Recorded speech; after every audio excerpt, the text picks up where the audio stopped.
The body of Rwanda was tortured, was assaulted. The body succumbed, but the spirit never did. It is that spirit that should fight on, and that spirit will never and should never be defeated. That is within our reach and means. Let's go about our business. The business of returning and giving back to ourselves our dignity.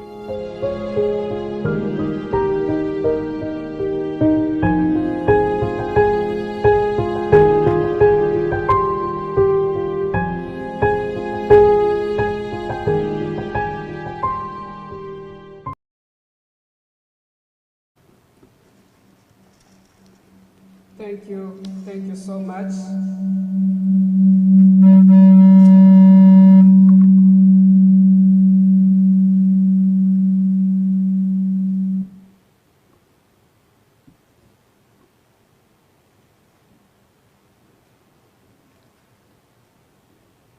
The video is self-explanatory, and the spirits, as said by His Excellency Paul Kagame, shall never be defeated. We remember, unite, and renew. At this juncture, I would like to welcome Her Excellency, the High Commissioner, to give us her remarks. Your Excellency, you are most welcome.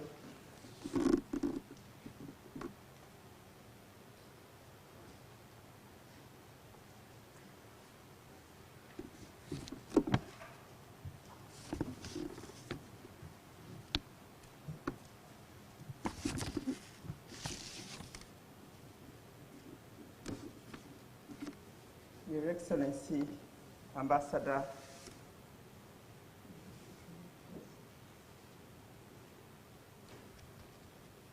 Your Excellency, Ambassador Sami Ediko, my brother, representative of the Minister of Foreign Affairs and Regional Integration, CEOs and leaders of various government officials of the government of Ghana here with us, Ambassador Claudia Tabe Quintero, Ambassador of Colombia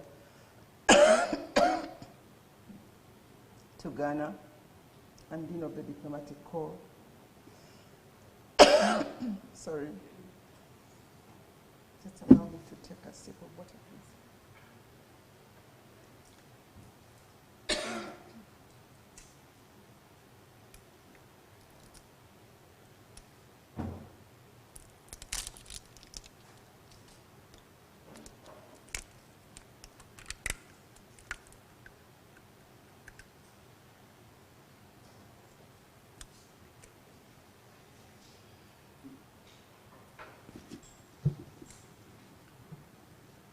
Your Excellencies, colleague ambassadors, high commissioners, and representatives of the UN and other international organizations, Major General Francis Adu Amanfo, National Security Coordinator, and the various senior officials representing national security organs in Ghana, my brother, retired General Henry Kwame Anyidoho, Honorable Mohamed Adey Sowa, Mayor of the Accra Municipality Assembly, the leadership of the Rwandan communities in the region that we cover, fellow Rwandans and friends of Rwanda gathered here today, physically and virtually, all protocol observed. Good afternoon to you all. On behalf of the Rwandan High Commission and the communities in Ghana, Togo, Benin, Cote d'Ivoire, Liberia, and Sierra Leone, we are humbled by your solidarity in coming to join us as we remember and honor the memory of our loved ones lost during the 1994 genocide against the Tutsi. Unlike last year, when we couldn't gather physically to commemorate, We are grateful to the leadership of Ghana, whose efforts to fight the COVID-19 pandemic have made it possible for us to have this gathering. Although still unable to be with all of us, we hope that there is light at the end of this pandemic. Those who are not here with us physically, many colleague diplomats, friends of Rwanda, members of our Rwandan community, we thank you for standing with us virtually. For 100 days, starting April 7th to July 4th every year, Rwandans, friends of Rwanda, and many citizens of our world today take a moment to remember the genocide against the Tutsi and pay respect to its innocent victims. As you have heard, during this year's commemoration theme of Remember, Unite and Renew reminds us to take a moment to just remember and honor the memory of the innocent lives lost. There were fathers, mothers, children, ordinary people, just like any one of us here. As we remember them, we must also uphold the truth of what happened and what caused it. It also gives us space to unite as we reflect on what happened during the genocide and what caused it, and at the same time enables us to renew our commitment to ensure genocide never happens again. The genocide against the Tutsi wasn't a reactive event, as some distortionists want to claim. It was the culmination of decades of hate propaganda and targeted killings, cemented by purposeful planning, mobilization of resources, and its execution. Therefore, telling the truth about the genocide offers us, among other things, an opportunity to honor and uphold the resilient human spirit of Rwandans and the contributions of many friends of Rwanda to the reconstruction of post-genocide Rwanda, which I think has been presented in the video that you just seen. I just want to to repeat the remarks of our president as he made them in that video, and as he did in a Kwibuka event of 2011. The country's body was tortured and assaulted, and the body succumbed, but the spirit prevailed. It is that spirit that should fight on, and that spirit should never be defeated and will never be defeated. It's within our reach and means. Saluting this undying spirit, I wish to express our eternal gratitude to the survivors of the genocide, who by choosing to forgive instead of vengeance, as would humanly be the next mob, they stood tall, and they still do stand tall as our heroes. You have given us a chance as a country to rebuild on these principles of unity, forgiveness, and reconciliation. In the same vein, on a moment like this, we are ever more deeply grateful to the then young men and women of the Rwandan Patriotic Army, the then armed wing of the Rwandan Patriotic Front, led by His Excellency, President Paul Kagame, who stopped the genocide and chose to lead our country on a path anchored in the values of unity, dignity, accountability, and inclusive development for all Rwandans. We honor you. While many abandoned us in our hour of greatest need, there were few governments who stood for humanity. we are privileged to have in the gathering today here retired General Henry Anyidoho, who in 1994 was leading the Ghanaian contingent and served as the Deputy Force Commander for the UN Assistance Mission to Rwanda. The decision by the government of Ghana to maintain its contingent in Rwanda enabled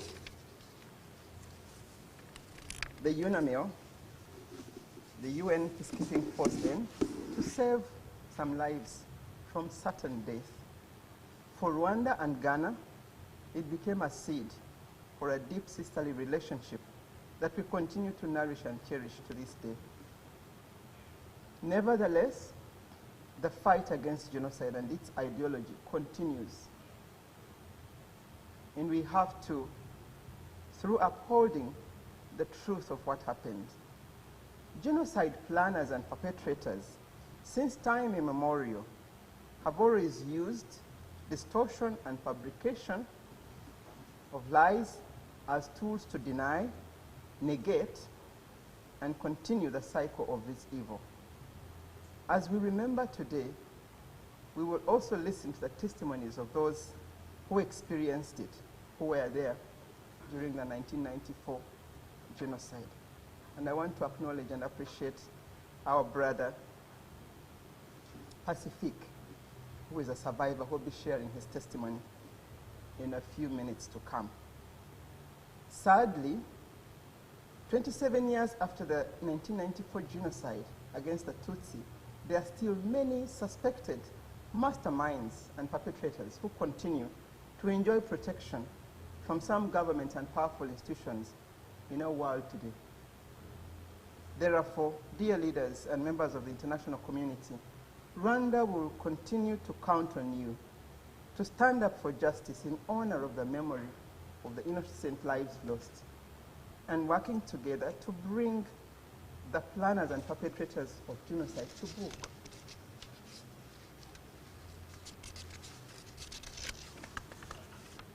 And uniting in the fight against the denial, revision, trivialization of the genocide against the Tutsi.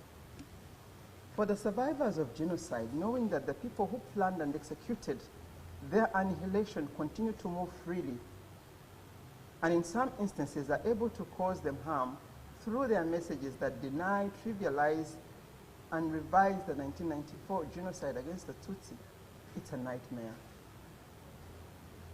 To the Rwandan youth and the young generations of our world today, I'm confident when I tell you that in Rwanda, we have a government with which you can partner and behind which you can rally to innovate and create, to build a peaceful, inclusive, and safer world.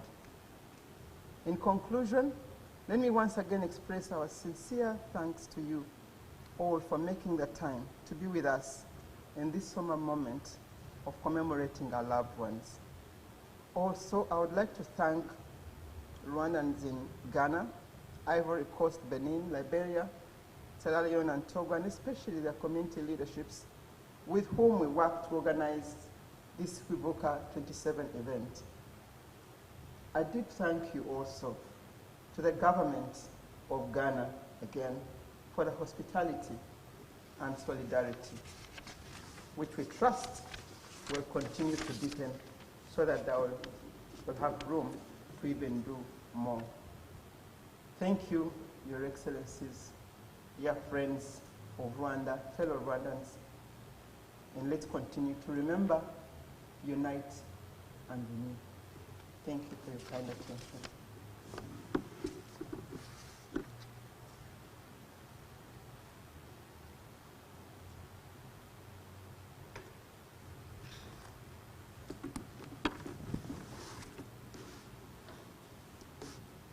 Thank you, Your Excellency. As we remember, truth has to be told. What's happened, what went wrong, things has to be told. At this juncture, I would like to welcome the Dean of the Diplomatic Corps, to give us a solidarity message as we remember our beloved ones. Your Excellency, you are most welcome.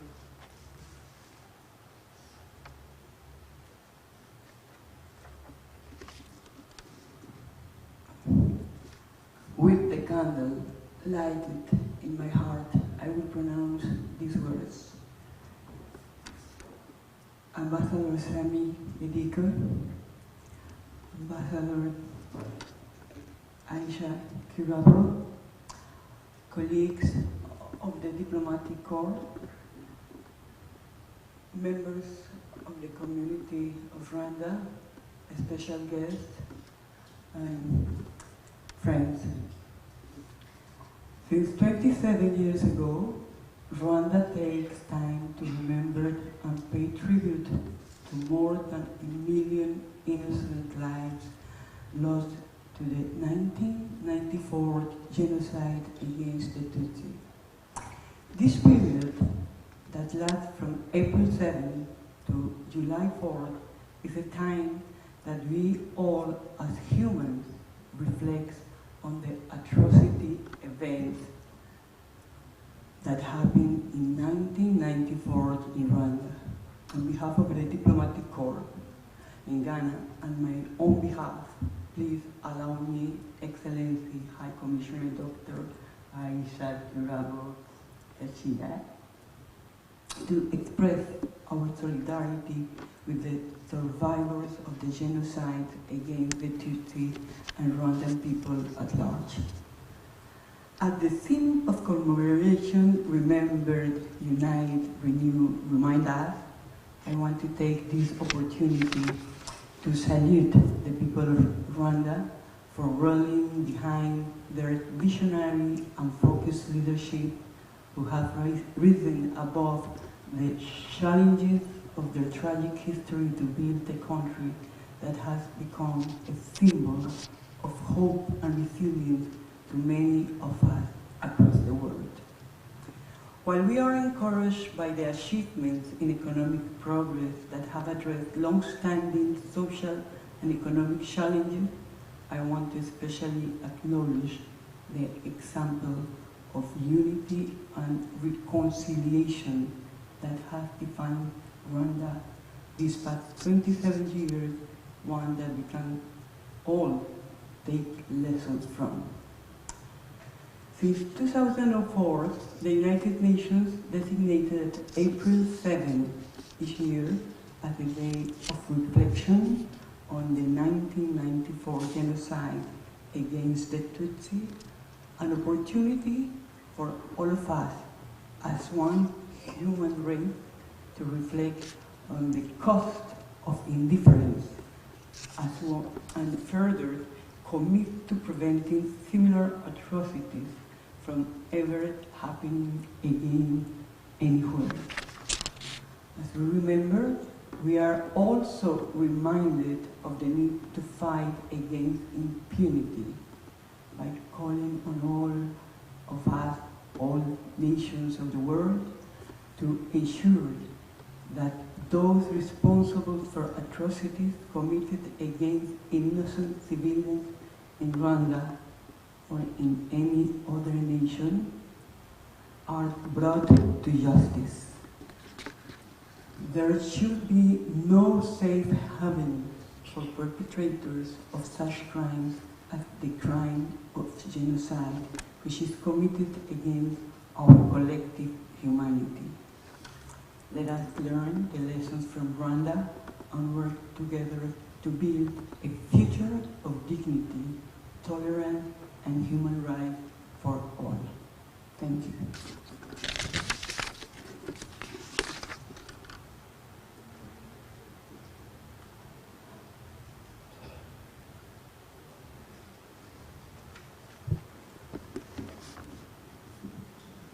Thank you so much, Your Excellency, Ambassador Claudia. Thank you for your solidarity message, and thank you for acknowledging our visionary leadership, His Excellency Paul Kagame. And thank you for mentioning that there is no safe haven for perpetrators, and we have to fight it, and never again should be in Rwanda and elsewhere. Thank you so much. At this juncture, I would like to invite again the High Commissioner of Rwanda, Your Excellency, to come and invite our next speaker. Please. Thank you.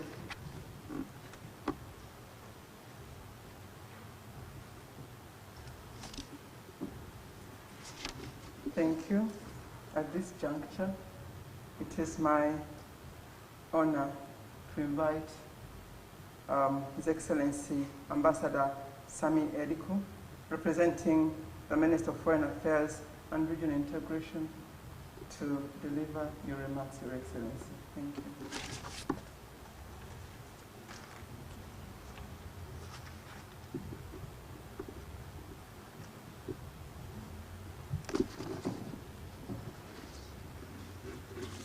Thank you, Your Excellency, High Commissioner of Rwanda.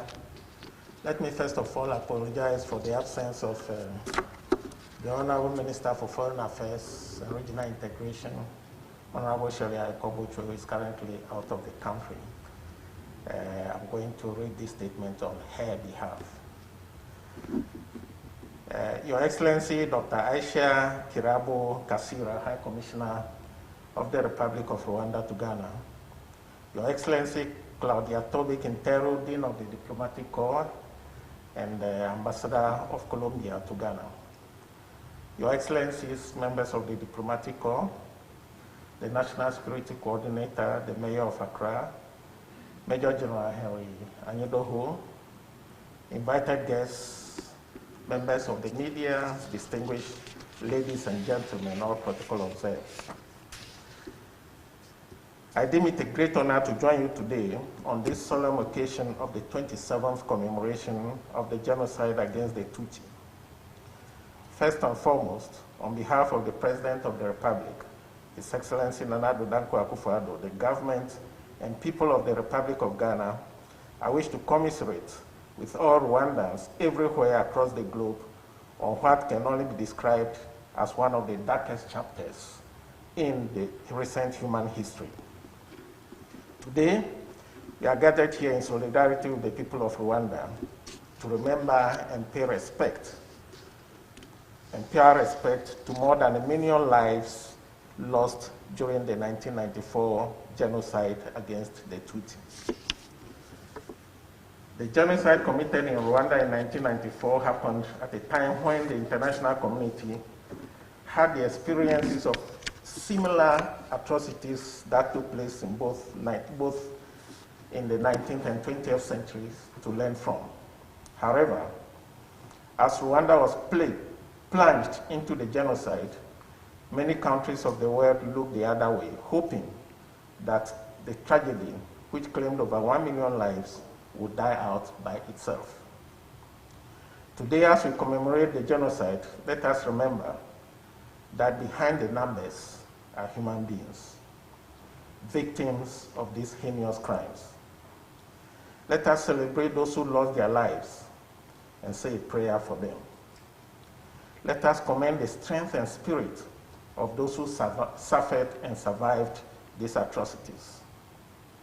Let us also applaud the gallant men and women who, through various acts of bravery and altruism, saved many innocent Rwandese lives. Indeed, there can be no greater lesson and inspiration than the resilience, strength, and creativity of Rwandans who, rising from the abyss of the genocide, have demonstrated that they are endowed with the ability to seek to and actually transform their lives no matter their history. As a country, Ghana made a decision to stand by Rwanda in 1994 when the government ordered the contingent, which formed part of the United Nations Assistance Mission to Rwanda, to continue to stay in that country, even when other countries withdrew their troops. This decision contributed in no small way to saving innocent lives. We affirmed then and reaffirm now our commitment to stand for human rights and the preservation of human dignity.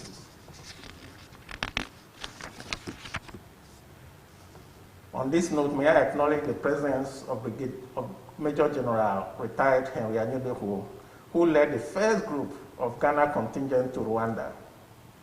We hail the gallant deeds of this noble gentleman and the contingent for their role during the genocide. When all others deserted Rwanda, Ghana kept faith with Rwandans. Relations between our two countries have since then grown tremendously and was recently crowned with the opening of a diplomatic mission by the Republic of Rwanda in Accra in November 2020. We pray that after the genocide against the Tutsi, the world will be committed in word and deed to, and I quote, genocide never again, unquote. The most important means of ensuring that the innocent lives lost in Rwanda and in similar atrocities before were not lost in vain. This can only be achieved if the perpetrators of this heinous crime are brought to justice. We take so much pride in the lives of the survivors who, searching their souls, found the power to forgive those who hunted them, so much as to once again hold each other hand by hand and woven a new story of their beautiful country. Indeed, Ghana has been inspired by the remarkable strides Rwanda has made in its reconstruction efforts after experiencing the darkest period in its history in 1994. Like the mythical phoenix, Rwanda has risen out of the ashes and beaten all odds to achieve impressive gains in its development in recent years and stands as a beacon of hope and renewal on our continent. Excellencies, ladies and gentlemen,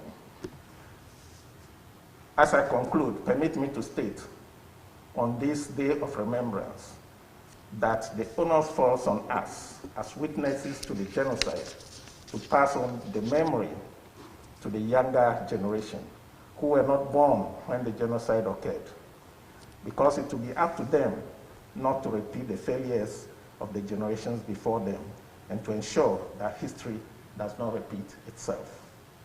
I seize this opportunity to once again reiterate Ghana's continuous support and commitment to the shared values of our bilateral relations with Rwanda, which are anchored, among others, on mutual respect for the rule of law, human rights, maintenance of peace and stability. Remember, unite, renew. Long live Rwanda, long live Ghana, long live Ghana-Rwanda relations, and I thank you very much for your attention.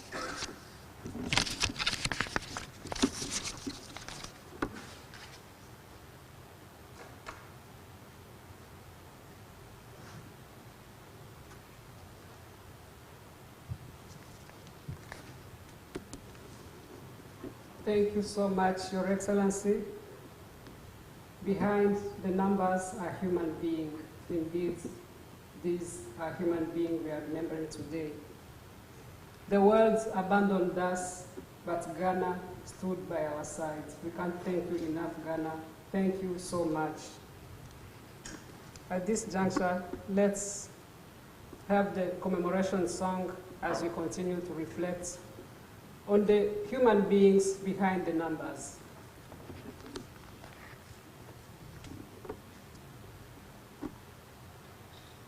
Nkwibutse se kwibuka kuhora wibuka uko mwana gato ukamwibuka cyangwa se ukabibuka ntabanga nguhishe mana ndananiwe umutima wanjye urantegeka nabuze imbaraga unduhure ndacyabunamiye sindata igiti sinkwibutsa kwibuka uhora wibuka uko mwana gato ukamwibuka cyangwa se ukabibuka nibuka bya bitambambuga nkaniha urupfu bapfuye ni rubi ba nyina bakojejwe isoni ndacyabunamiye sindata igiti abajugunywe mu manga n'inzobo ndabibuka n'abashangukiye imusozi hari n'ababuriwe irengero ndacyabunamiye sindata igiti sinkwibutsa kwibuka uhora wibuka ko mwana gato ukamwibuka cyangwa se ukabibuka abo twahigwaga hamwe ndabibuka sinihishe ngo nsigare nubwo ndi igisenzegeri ndacyabunamiye sindata igiti nyabusa munyarwanda ibuka igihe gishize cyo gashira imigezi yahindutse amaraso ndacyabunamiye sindata igiti sinkwibutsa kwibuka uhora wibuka ko mwana gato ukamwibuka cyangwa se ukabibuka nari mfite umuryango munini urawibuka wowe wari ufite abavandimwe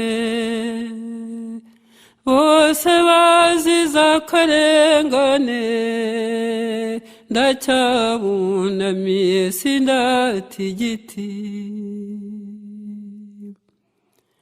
muri twe hari urari ntaramiye Bugesera undi inzozi ze ziba Gisozi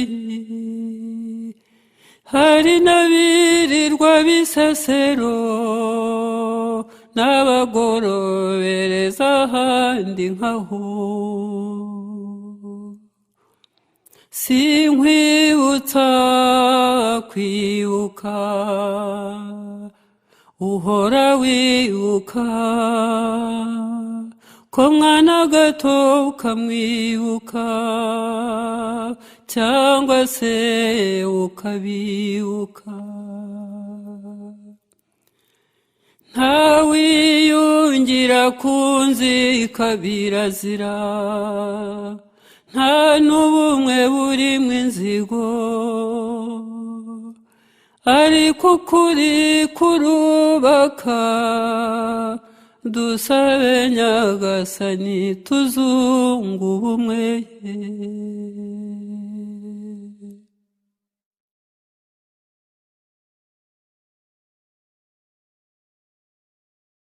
Next up, we are fortunate to have witnesses of the genocide against Tutsi in our midst. In a year like this, where we are fighting against genocide denial, it is only right that we lend our ears to those that saw genocide against Tutsi in 1994 and learn from their testimonies. It is my greatest pleasure to welcome our first speaker, who exemplifies courage and resourcefulness of the Ghanaian contingent during the genocide against Tutsi in 1994. Please allow me to welcome retired General Henry Kwame Anyidoho as he shares his testimony.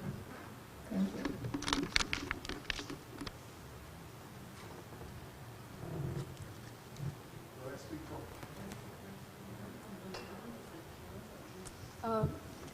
Please, Your Excellency, you may remain seated. The speakers will be coming up here to give the testimonies and return to their seats. Not in my case, please, because my niece will not allow me to start the All right.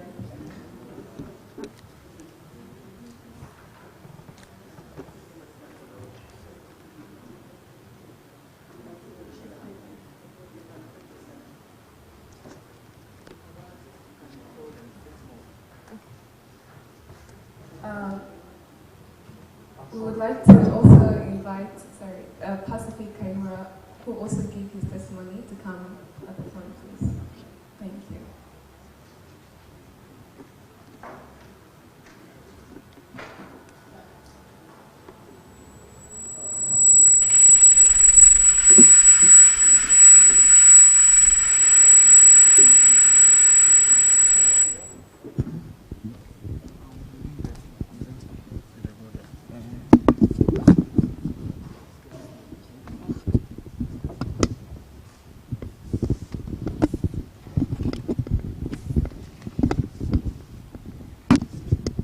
I'm sorry to have disturbed the whole organization, but I had to be frank.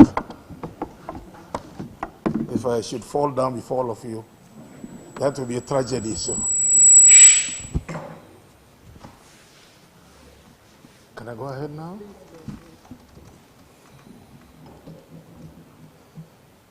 Your Excellency, the representative of the government of Ghana,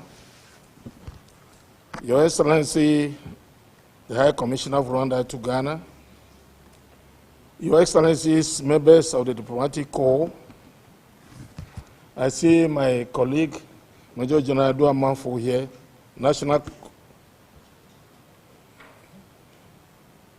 Coordinator of National Security. Frank, you're welcome. Your Excellencies, members of the Diplomatic Corps, colleagues of the UNAME 1994-95, are they here? Are there some of my colleagues who were with me? Okay, you are welcome.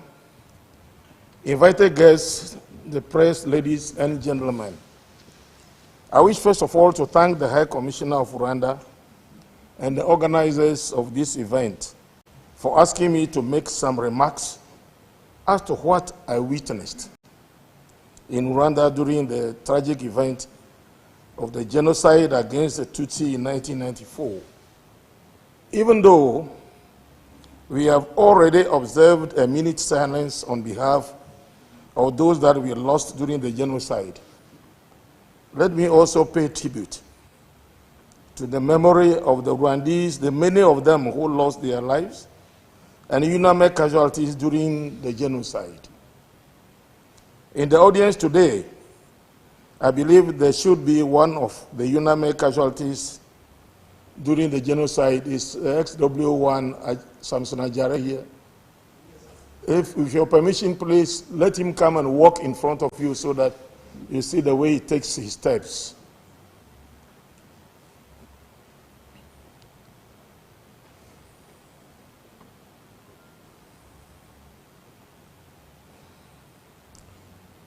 You may notice that he has lost range in one of his legs. He is lucky to have survived. If he had died, he was dying on my orders. And these are the things which leave a scar on your conscience for the rest of your life as a commander. Because when I saw him in the hospital in Nairobi, I gave him no chance that he was going to ever make it. Finally, we got him evacuated to the UK, and I'm glad he was able to continue to serve until he went on retirement. So there were others who paid the ultimate price. As a follow-up to UN Security Council Resolution 872 of 5th October 1993, a comparatively small UN mission was sent to Rwanda. That mission was called United Nations Assistance Mission for Rwanda. And all that mission was sent there to do was to help Rwandese, all political parties and the government of the day, to pass through a transition period to a broad-based government, which will allow them to eventually have democratic elections. I was appointed as the Deputy Force Commander and the Chief of Staff to that mission. My Force Commander was General Romeo Delay of Canada, and our head of mission, the overall boss, Jacques Roger Bobo from Cameroon. That was the hierarchy of the mission. But the stalemate in trying to get the broad-based government installed, coupled with the shooting down of the presidential jet on the 6th of April, threw the whole of the country of Rwanda into total chaos. The presidential plane that was shot down that day on the 6th of April. Apparently, the news went very far and near, and they got to know that the president certainly must have been killed in the plane crash. Therefore, the presidential guards and the notorious Interamwe, that's the name of the militia, immediately they heard that, they got very busy and started establishing roadblocks and actually killing targeted, what I call first, political assassination, and then followed by killing any Tutsi they came across in cold blood. It was clear that the rapidity with which the program was being executed, it was clear that somebody must have rehearsed as to what to do in a particular circumstances. So after they killed the Prime Minister, Agatha Willie-Jimana, and the Minister of Social Welfare, Mr. Lando, they then concentrated on murdering all the Tutsi in cold blood. A large number of population in Kigali ran for their lives to UNAME headquarters. That's our headquarters. Cathedrals, chapels, religious homes, hospitals, orphanages, embassies, UNDP, and anywhere they felt that perhaps, but that wasn't the case. The militia desecrated the cathedrals and chapels by raiding and killing their own people. City. And those Rwandese who were near our locations ran for protection, as others were calling us to rescue them from their hideouts.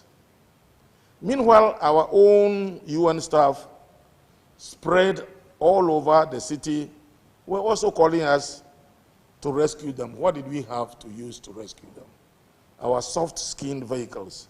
We didn't have armored vehicles. You had to travel through the shooting, the firing, shells were falling in order to rescue them. We were searching for people that they wished to eliminate. Our mission was overstretched, and the units deployed in Kigali had to do their utmost to rescue the population under threat. It must be remembered that very early after the shooting down of the aircraft, 10 Belgian soldiers were killed. As a result of that, the Belgian contingent commenced preparation to leave Rwanda, and Bangladesh also followed.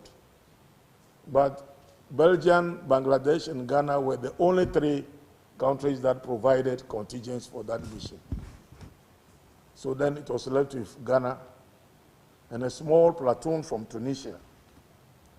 We didn't have a choice but to stay. We thank the Ghana government for allowing us to stay on, because we couldn't have done so on our own.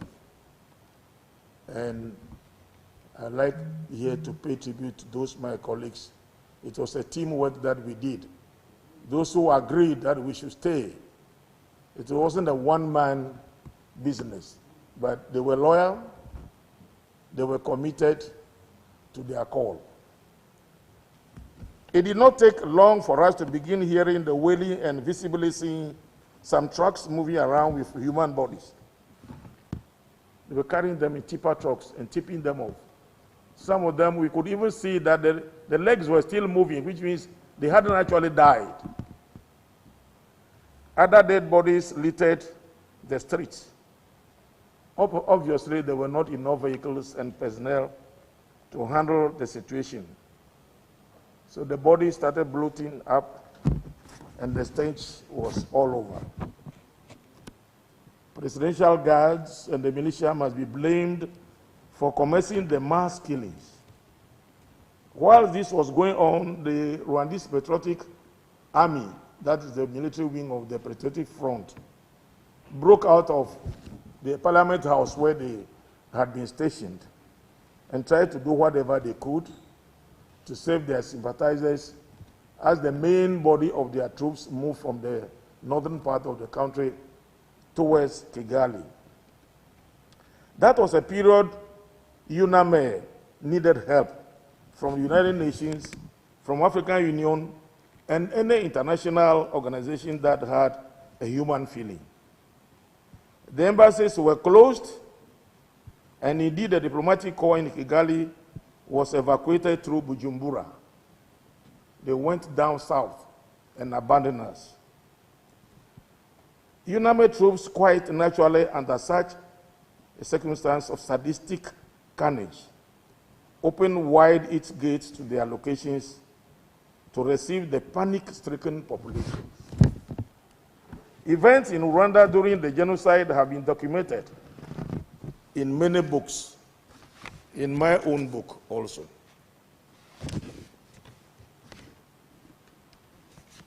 My personal views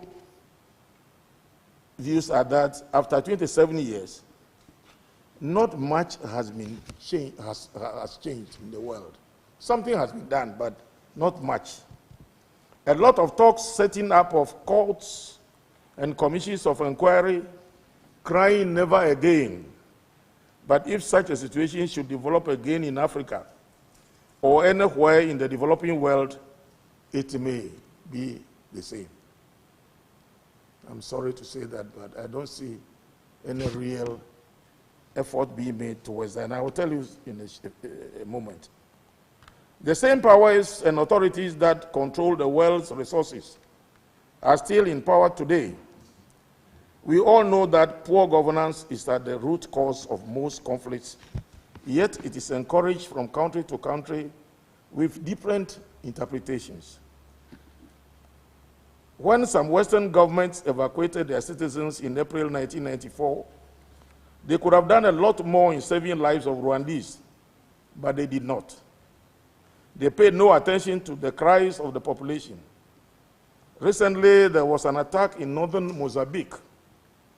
BBC reported that expatriates and their dogs were evacuated, leaving behind the indigenous people to be slaughtered. Has the world changed?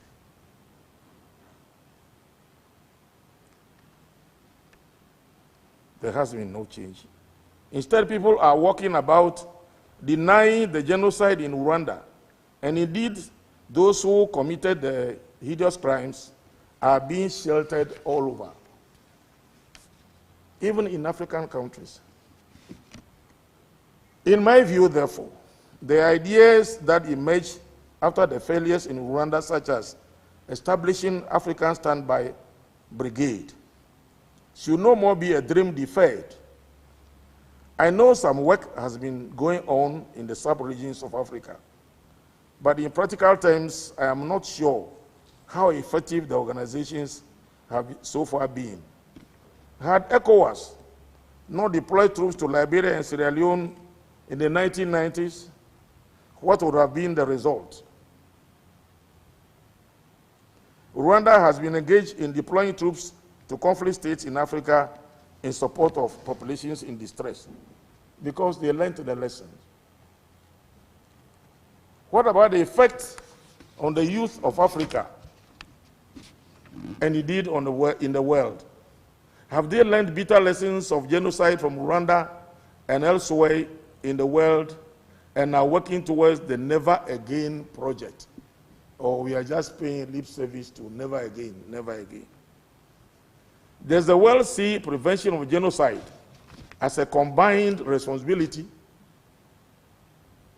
27 years ago, genocide took place in Rwanda. Those born soon after are now adults. They only read from history books what took place, and perhaps those that may have the opportunity to visit Rwanda may witness some of the historical features. My humble advice is that the youth of today should eschew hatred and work towards true and transparent relationships. It is only when we stand together that the world will be a better place to live in. After all, COVID-19 has taught us some of the lessons where we need to care for each other. I pray that the world does not witness genocide again, and I thank you for inviting me.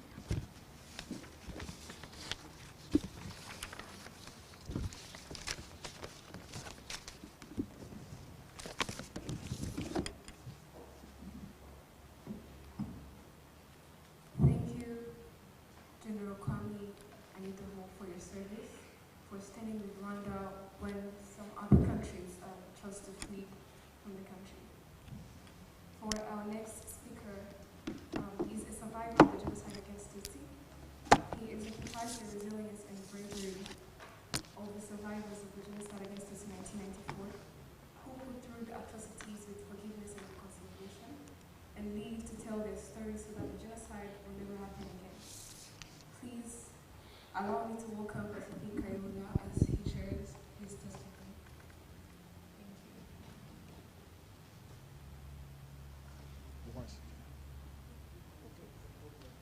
Okay.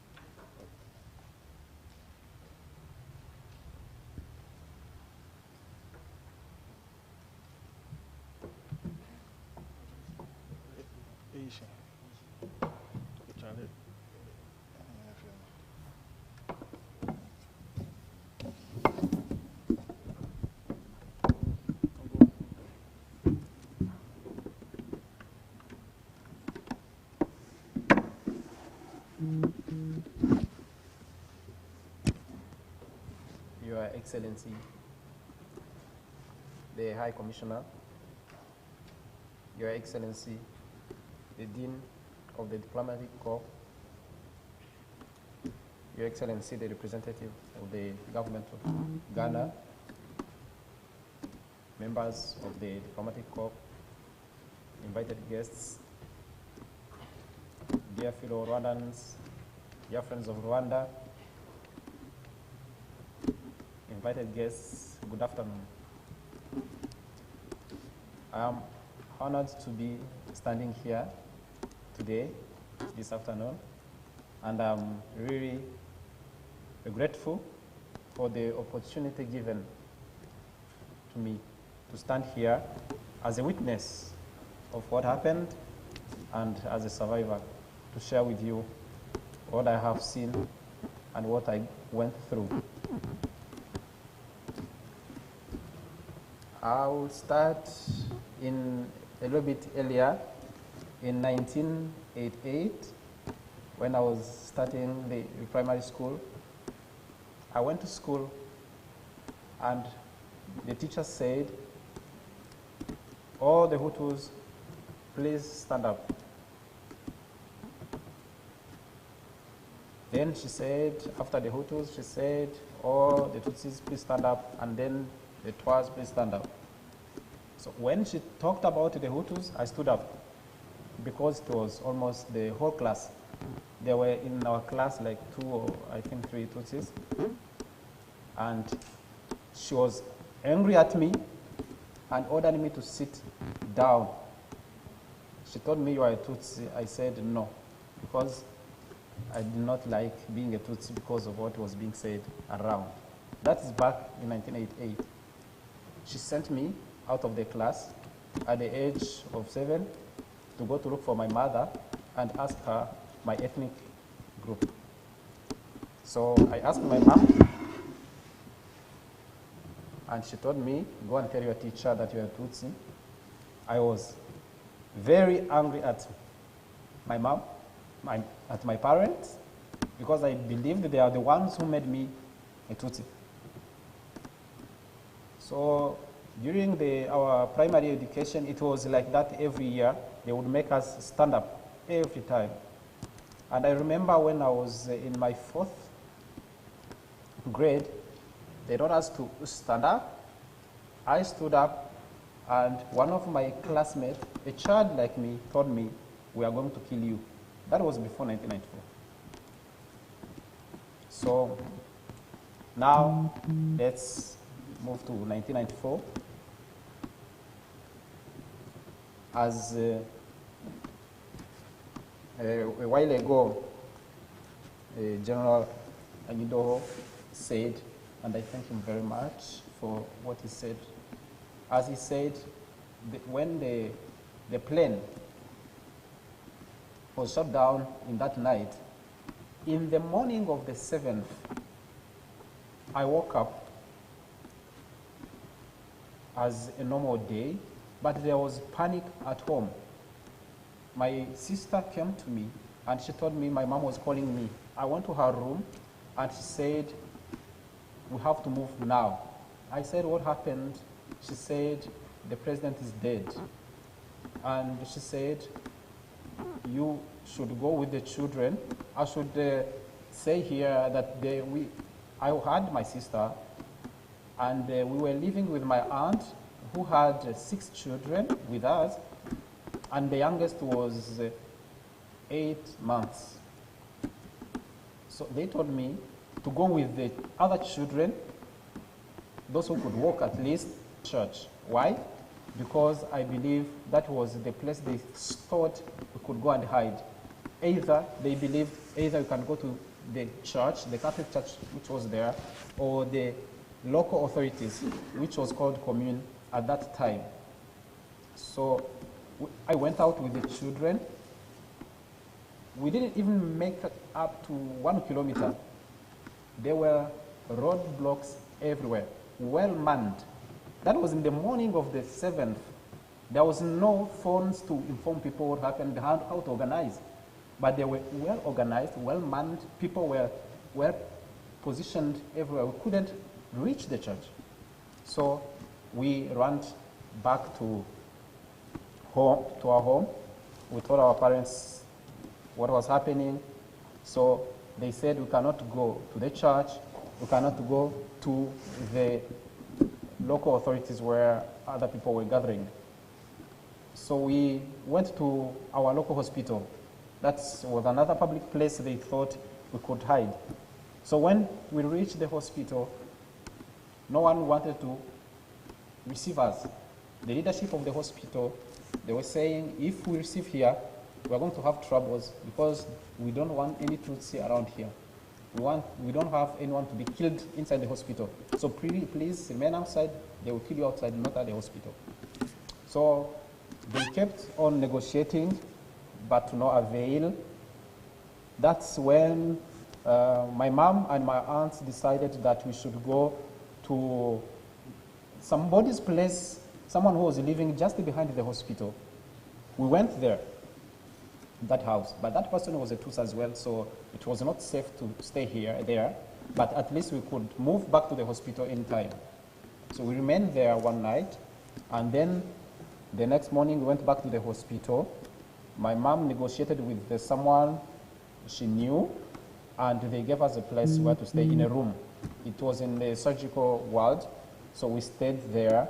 Then after they said we could not remain there. So we lived that life of moving from one room to the other because they were killing people inside the hospital. So we would be moving from one place to the other.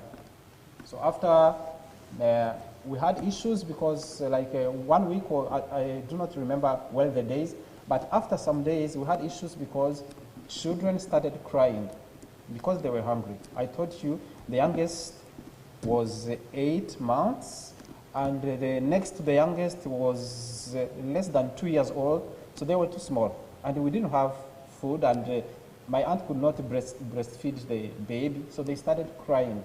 That's when my mom said that I should go back home where we lived, because I knew the shortcuts to get something, at least something we left at home, to see if I can get something for to at least some milk for the baby or some porridge.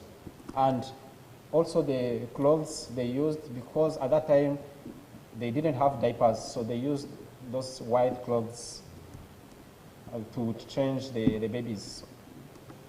I went home as they told me, but I used the shortcuts because I knew that place. But before I reached the house, I saw that our house was surrounded by people. They had already set our house on fire. They were shouting, so I could not reach the house. I rushed back to the hospital. I told our parents which was happening. So there was no food. There was nothing to eat. So my mom asked me to go to see someone else who was working at the hospital, a lady who was working at the hospital, and who they thought could help us with the food. I went to see the lady. I told her, but the lady said they are not giving anything to the Tutsis who are there. That's the instructions she had. And they went back to my mom. I told her there's nothing they can give us. So we remained there that way. That way, during those times that I was moving from place to place, I would be meeting people they were killing. I remember one day I froze when they killed someone in front of me, but I hid in the bush so they didn't see me. So that's how we remained in the hospital. We were in the maternity ward for 2 days. They removed us. They took us to another room. And one lady came and said, this time you have to leave the hospital. Enough is enough, you have to go. And my mom said, please, at least let us stay during the day and then we can move at night. So during the night, I don't know how she managed to negotiate another room. And we went there in that room, and it was a room without curtains, so anyone from outside could see us. So we tried to hide in that room. But the next morning, the children were crying all the time because they were hungry. They were crying all the time. So my mom took a risk of calling someone she knew through the window. The guy came. My mom asked him to go and buy something to eat. And she gave him 1,000 francs to keep silence, because she had to take that risk because the children were shouting and everyone was hungry.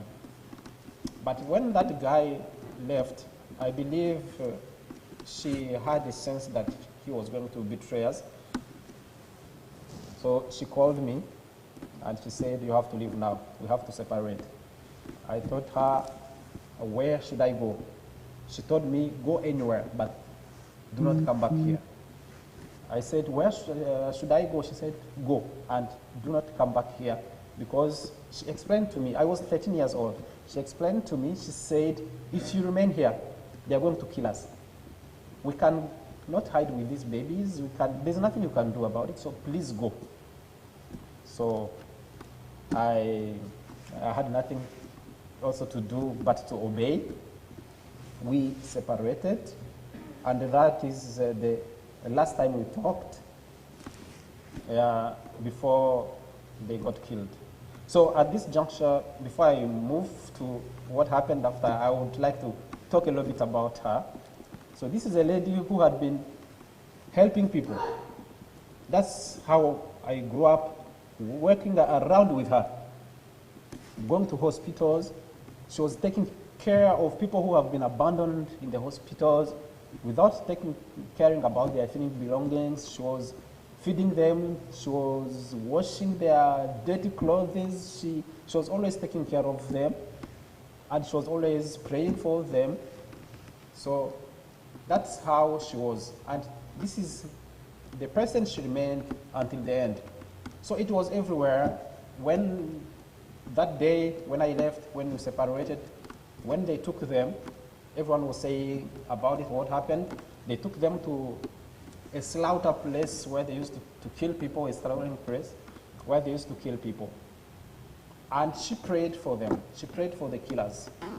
She asked God to forgive them because they didn't know what they were doing. And she said, that she really forgives them. She told them, before you kill me, know that I have forgiven you.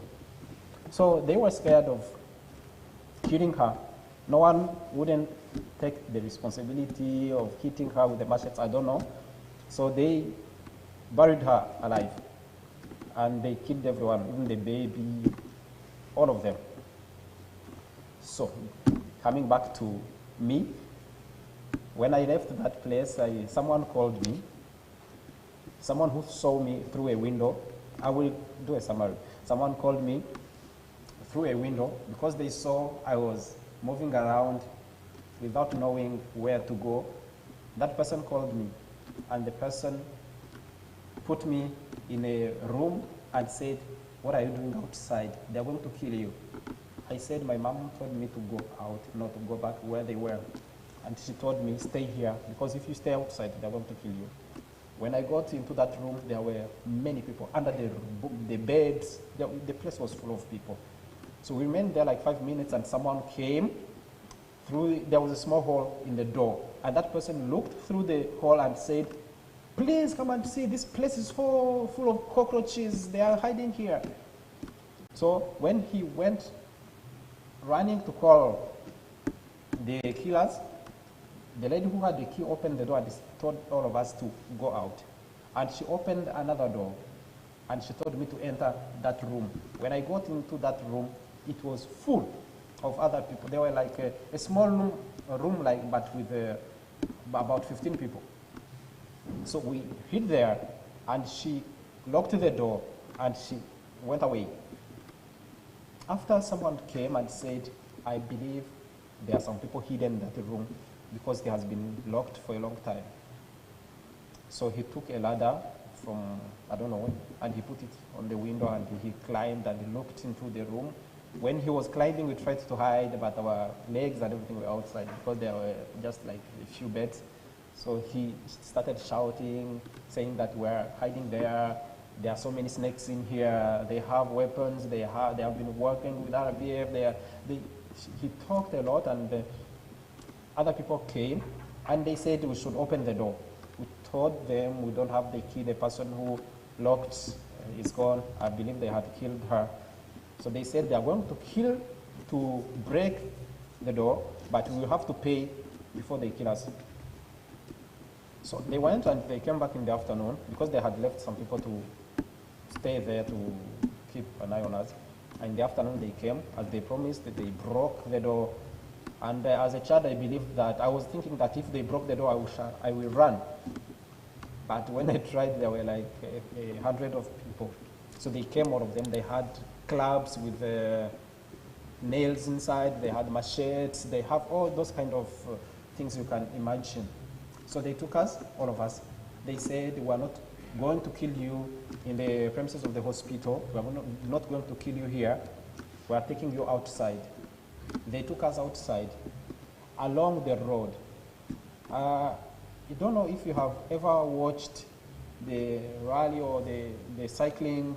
When you see many people standing by both sides of the road, that's how it was. Women, children, everyone was there. They were shouting. They were throwing stones on us. They were just saying anything. So we went through that road, and they asked us to hold our hands, and we remained there. So it took like 15 minutes or 20 minutes, if I remember, all that road. And then we went through a small street before we reached the place where they had planned to kill us. I saw a small opening in a fence of a house. So I went through it, and I started running. But there was a lady who was there. I think she was washing her dishes or something like that. She saw me, she shouted, and they came around, and they caught me. And they brought me back to the group. So they took us down to a small forest, and they said, "This is the place where we are going to kill you." They ordered everyone to sit down. I was like, if I sit down, I am dead. That's what I believed. Because even during the time we were at the hospital in the room, I would try to run all the time. So I was thinking, and as a child, like if I sit down, they're going to hit me. So I remained standing. They said, please sit down. So everyone sat down. I was the only one remaining standing. And then when they said, please sit down, I tried to just bow down, and the leader, to show you how it was well organized, every group of the killers, they had at least 1 or 2 soldiers, government soldiers, within the group, who was leading the group. So it was well organized. So the leader said, is anyone among you who has money? As long as he said it, I stood up. I said I had money. I said, do you have money? I said I was the one keeping the money we had at home. So I remained standing. I was surrounded by others sitting down. I was standing like in the middle. So the killer said, now it's time to start. The father of that family who was there, he said, can you please give us time to pray? And the leader said, you have your time, you can pray. And he prayed silently, and he said, done. So the killer ordered, the leader ordered all of them to start working. So they started at that time. They started with that father hitting. When they started hitting him with a club, I saw blood, I froze kind of. It was becoming like a horror movie to me. So I don't know what was happening, but I was watching it. There was blood on me coming from them, but I was not there. So they killed all of them, and the leader said, please, you have to finish with the children. They had like 4 children, small children, like less than 5 years old. He said, you are being merciful for the children. They are still alive, I can see. So they went back to the children, they killed them, and that's when they came back to me and said, where is the money? And I had not even a penny. I had nothing. So I stood, I told them I have no money. When I said I have no money, it's like everyone wanted to hit me. I started talking. I said, please, I wanted you to give me some time to tell you, because I was talking about my mom, because my dad died a little bit before the genocide. So I was telling them, I've been living here. I've been living in this place. This is a place where my grandparents lived. Everyone knows that I look like my mother, but my father is a Hutu. He lives in Kigali, but I do not look like him. I don't know where words were coming from, but I spoke for a long time, explaining how I was a Hutu. I explained to them, and it was like a silence. That's a work of God. It's not, you cannot explain it. There was silence. No one decided to hit me. But someone from the killers said, this child is lying, and because he's lying, I'm going to keep him until we find out tomorrow if what he's saying is true. So they did not kill me because I told them I was good. That's the reason why at that moment they did not kill me. So he took me to his house, and he told his wife, this child, I'm bringing him here. When I come back and I do not find him here, I will kill you. So he went to drink, and the wife told me, you've heard what he said, so please, I do not want troubles, remain here. She gave me food, she was kind. And she showed me a place where to sleep. When I slept, like 5 minutes, I fainted. I started dreaming, like being in a place full of blood, and I fainted. I don't know what happened. I woke up towards the morning, and the lady was there with a tail, with a cloth soaked in water, and she was putting it on me. I was sweating. I don't know what happened during the night. So in the morning, someone came, because when I was telling them that my father is a Hutu, I was explaining to them stories. I thought I gave them a name of someone I knew who used to come to our house, just like that. So that person came, and he saw me, and he said, so you're the one. I told him, I gave you a name because they were about to kill me. But if you're going to say that I lied, please kill me here, because he had a machete. Because if they find out I lied to them, they will, I don't know what they will do to me. He took me, he didn't say any word, and we crossed the first roadblock, nothing, the second, and they were seeing him with me, so they believed what I said was true. So he put me in a house he had there, and he told me I will be staying there. If I need food, he told me I should go to his neighbor who is a Ugandan at night so I could have some food. When I went there the first time, there were like 6 people who were eating with me and I could not eat, so it was so risky. I chose to remain in the house and I remained there. There was some cassava and potato raw. They were there. Sometimes when I'm very hungry, I would just take them and eat them the way they were. So I lived in that house for quite some time until they learned that I'm trying to cut the story short. During that time that I was in that house, the window of the room I was in, behind the window, they were all, like every day, killing someone. It was like a movie I would watch every day. They were killing people every day. So, because there was a roadblock over there. So, then, at that time, when they heard that RPF was coming, because some people started to run away, and I asked someone what was happening. They said, people coming from the town, they're saying that RPF is around. So they started moving. Because they knew, I told you it was, I did not tell you that it was in the eastern part of the country. That's the place called Kibungo. That is a place where you can count survivors.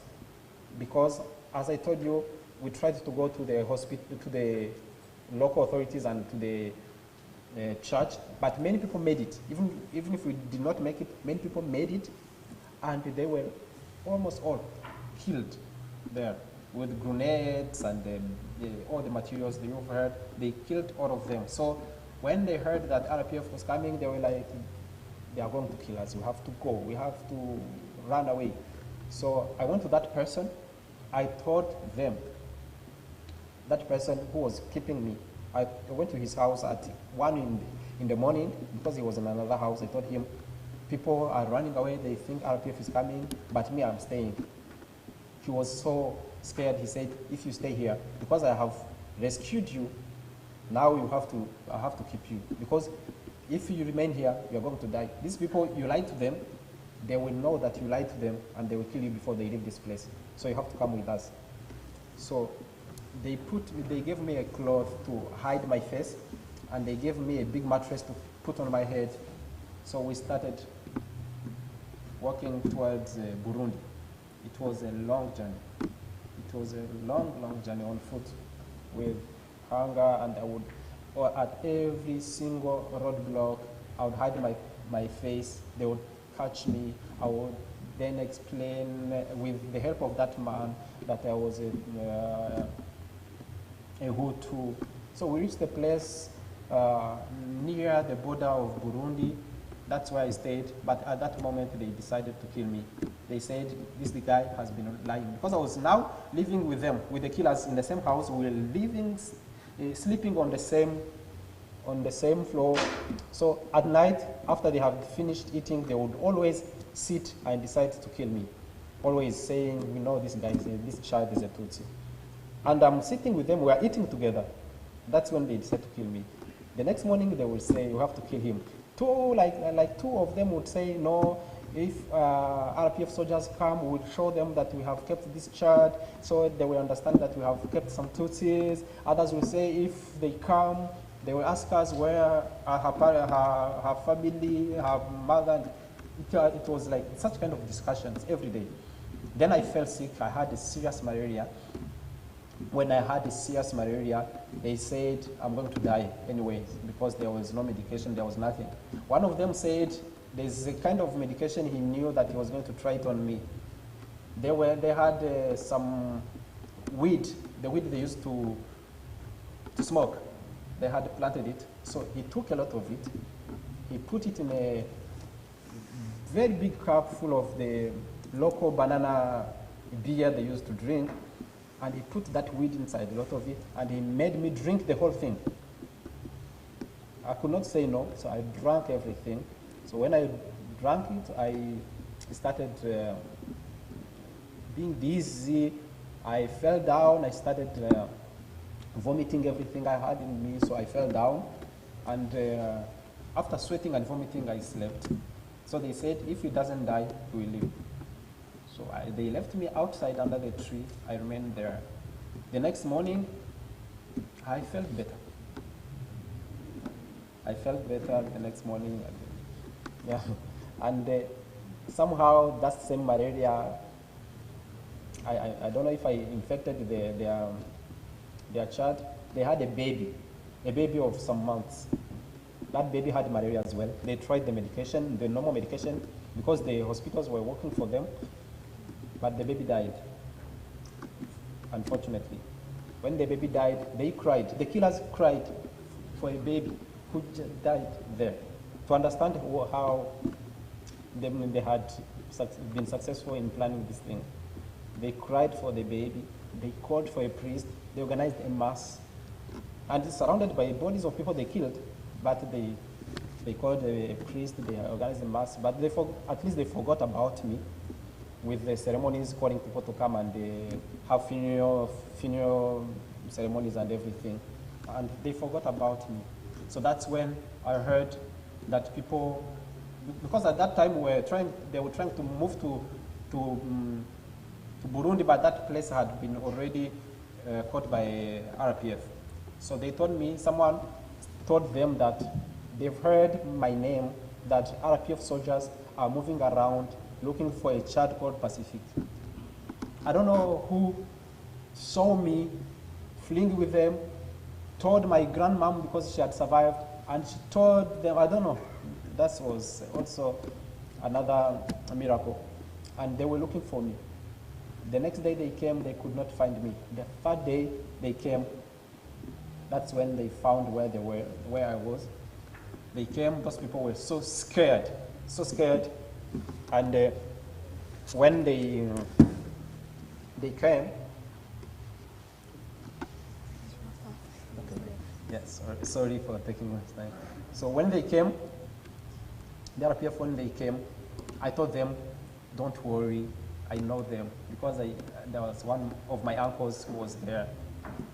So they were panicked, but when the RPF soldiers came, there was, among the group, there was one, my uncle, when he saw me, he cried. I had completely changed. So they sat with them, they thanked them for keeping me, and they said, please don't worry, now the war is finished. So they took me, I went back, and that's how it all ended. So this is what I went through. This is my story. And I told you the story about my mom forgiving those people, to tell you that it was easier for me to forgive. And I can stand here telling you that it is possible, after going through what I said, it's possible to live again, it's possible to laugh, it is possible to forgive. And Rwanda stands as a living testimony that indeed it is possible. So I thank you for your kind attention. Thank you very much.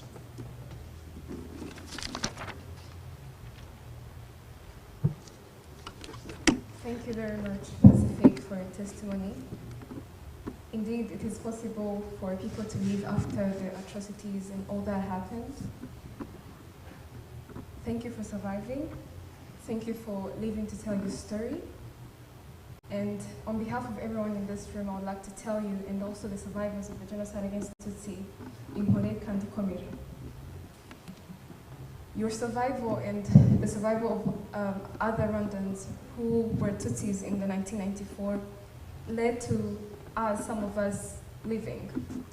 I am a child of two survivors of the genocide against Tutsi. Because of the genocide against Tutsi, like Pacific talked about, how people were killed, I never met some of my relatives. So every time I get a chance to listen to testimonies, that's like getting closer to those people that I never met and knowing how they were killed. As we proceed, we're going to listen to a presentation by Dr. Diogène Bideri, who is a principal legal advisor of CNRG on fighting against genocide denial, negation, and impunity.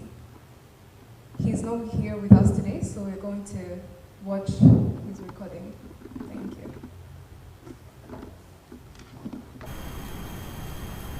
Honorable High Commission, estimated guests, we commemorate for the 27th time the genocide perpetrated against the Tutsi.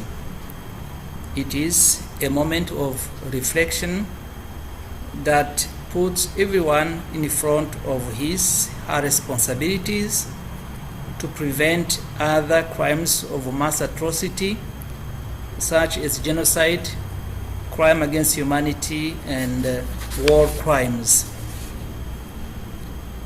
More than 1 million Tutsi were killed during the 1994 genocide against Tutsi in Rwanda. And the genocide against Tutsi was planned. The genocide was not an accident or a result of a planned crash that carried the President Habyarimana, but a long-term plan.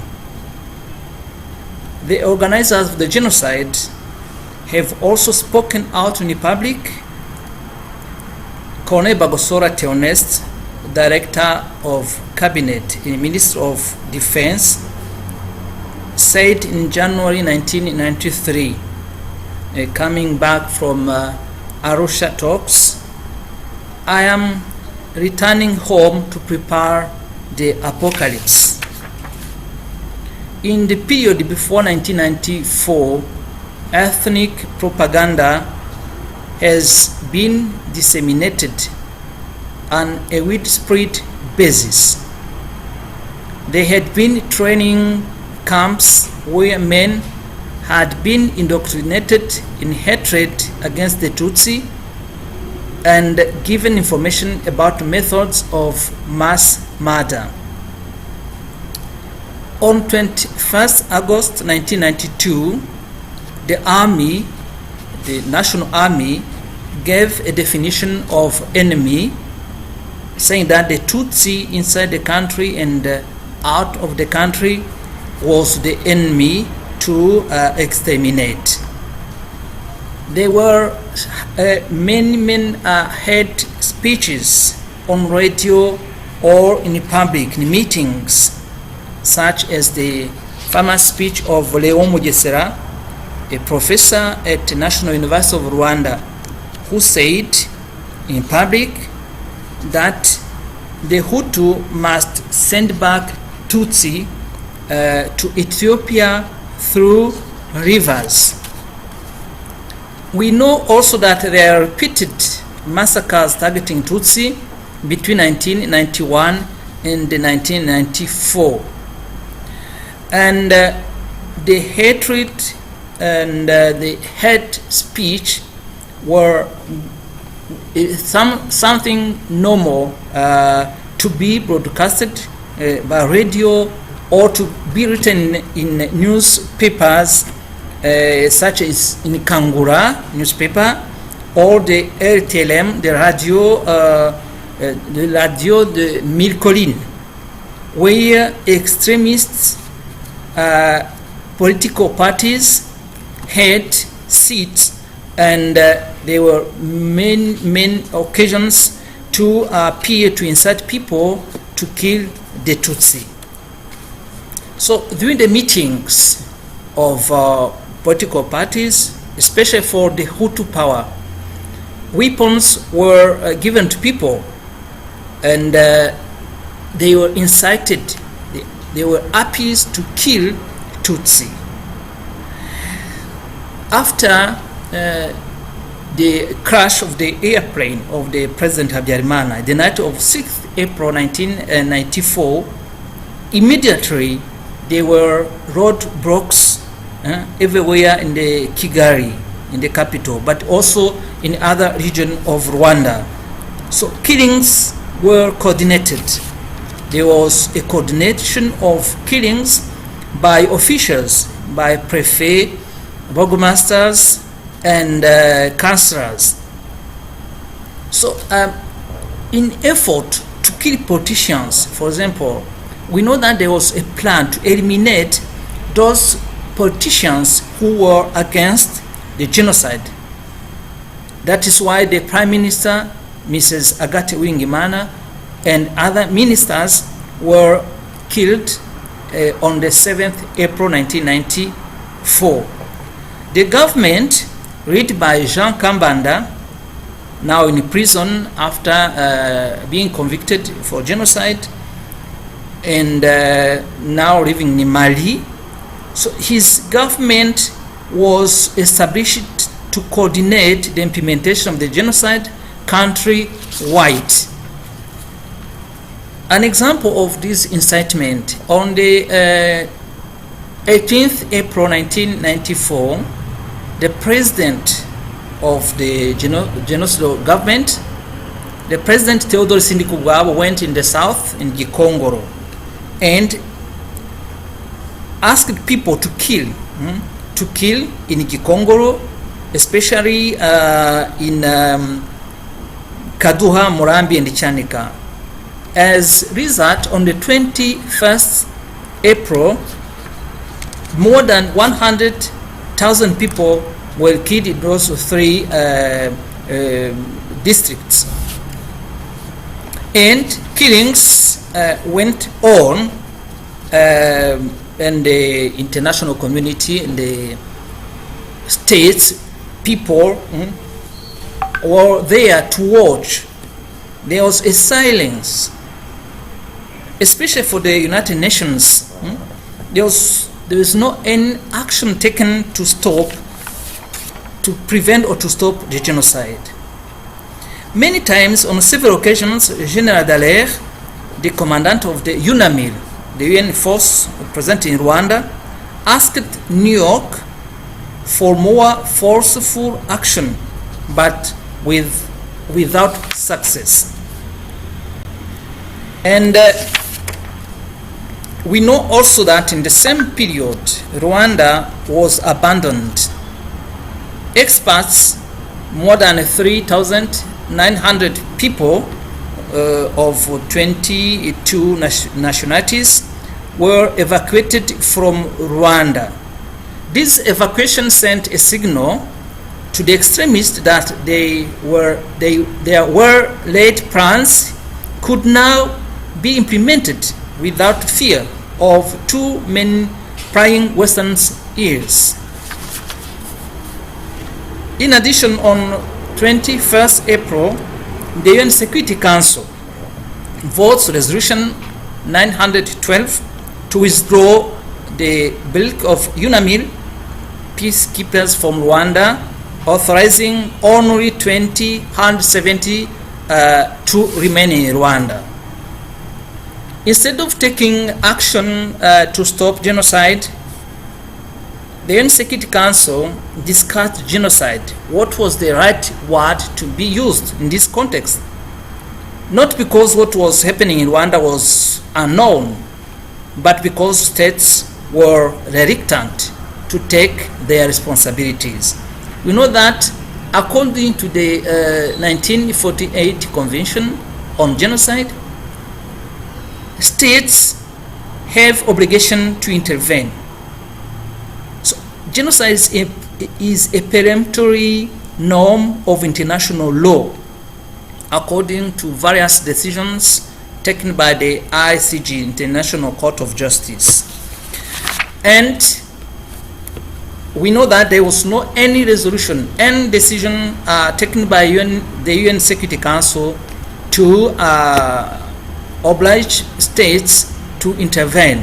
Only a statement was taken by the Security Council at the end of April, avoiding the use of the word genocide.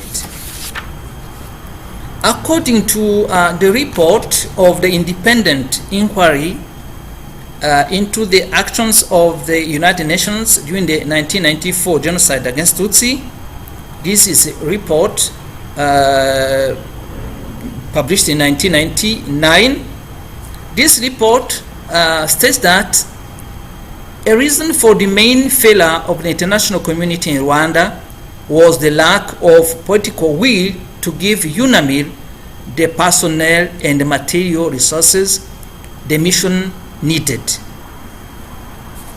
So, in the time that people were being killed, the RPF, the Rwandan Patriotic Front, which initiated a liberation war 1990, and after signing a peace accord with the Rwandan government in 1993, so the Rwandan Patriotic Front began a campaign against genocide. It was not easy, but because the Rwanda Patriotic Front saw that no one was moving to stop, then RPF proposed to join the UNAMIR and fight against the negative forces, the genocidal forces, to stop genocide. The Rwanda Patriotic Front alone fought against genocidal forces and ended the genocide by defeating the civilians and the military authorities responsible for the killing campaign, in the same time saving tens of thousands from annihilation. The genocide against Tutsi was recognized through various reports. First, on the 11th May 1994, the UN High Commission for Human Rights, José Ayala Lasso, visited Rwanda and strongly recommended that action be taken to stop mass killings. In this period, on the 28th June 1994, the UN Commission for Human Rights sent Monsieur Denis Segui as special rapporteur. He produced a report on 28th June 1994. In his report, he said that there was a genocide committed against Tutsi. Also, in October 1994, the UN Security Council sent a committee of experts, and the conclusion was the same: there was a genocide committed in Rwanda. And in 1999, the UN set up a committee of independent inquiry to see what was the reason of the failure of the UN in Rwanda. This independent inquiry was chaired by Ingvar Carlsson, who produced a report in 1999. He said that the United Nations failed the people of Rwanda during the genocide in 1994. It is a failure for which the United Nations as an organization, but also its member states, should have apologized more clearly, more frankly, and much earlier. In at the African level, there was the International Panel of Eminent Personalities. This was a committee chaired by the former president, Kate Masire, who produced a report in May 2000. This also concluded that there was genocide committed in Rwanda. After this, there are some lessons learned from the genocide perpetrated against Tutsi. For example, since 2004, the UN General Assembly recognized that atrocities committed in Rwanda constitute International Day of Reflection. And there was also effort to arrest and punish those who were involved in genocide in Rwanda, with the establishment of the ICTR, International Criminal Tribunal for Rwanda, based in Tanzania, in Arusha, Tanzania. So we have, for example, from this tribunal, many important decisions, such as the confirmation that genocide is a crime against humanity, which must be punished by all nations, and the plea of the Prime Minister Jean Kambanda. It is also now established that, according to this tribunal, and according to the decision taken in 2006 by what we call judicial notice of the genocide perpetrated against the Tutsi, that genocide against Tutsi is a fact of common knowledge, that between 6 April and 17 July 1994, there was a genocide in Rwanda against the Tutsi ethnic group. But we know that it is not easy to arrest and to judge all people involved in genocide. That is why we have fugitives under ICTR, International Arrest Warrant, and under Rwandan International Arrest Warrant. There are around 6 people who are under ICTR International Arrest Warrant, such as the former commandant of the Republic Guard, Protem Hiranya. But on the side of Rwanda, there are more than 1,145 international arrest warrants, and a large number of fugitives are on the African continent. And at the end of this presentation, I would like also to underline something. So if we have evidence of the genocide against Tutsi, so it is established that there was a genocide. But at the same time, we have people who are trying to deny it. So especially those who are perpetrators, those who were involved in genocide, so they do what they can to deny it, saying that there are 2 genocides, so that is a theory of a double genocide. The aim is to exonerate themselves. That is why, reflecting on genocide against Tutsi, we have also think that preventing genocide is a collective obligation. We have first to tell truth, what happened, and second, to fight against impunity. This cannot be, it's not possible to reach this goal without the international community, joint action of international community, nations, and organizations. On the contrary, it can't be only for one country. It is for all of us, because it is a crime against humanity. It's a humanity to be in this way to see how we can reach peace and say for us, for Africa, and for the world, never again. Thank you very much.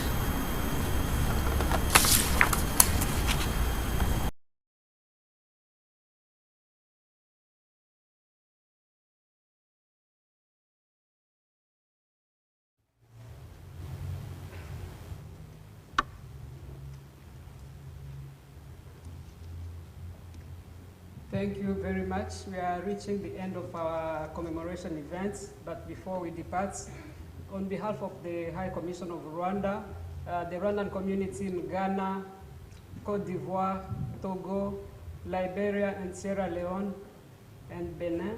We would like to sincerely thank you all for your time, especially to thank our speakers and those who shared their testimonies from what they lived, from what they saw. Your time, Your Excellencies, ambassadors, your time, UN Resident Coordinator, your time, CEOs of your businesses and our friends and Rwandan comrades is really invaluable to commemorate, to join us and to be with us at this time we are remembering our beloved ones. We thank you sincerely and we wish you a good evening, and let's never again, genocide be a never again in Rwanda and elsewhere in the world. Thank you so much.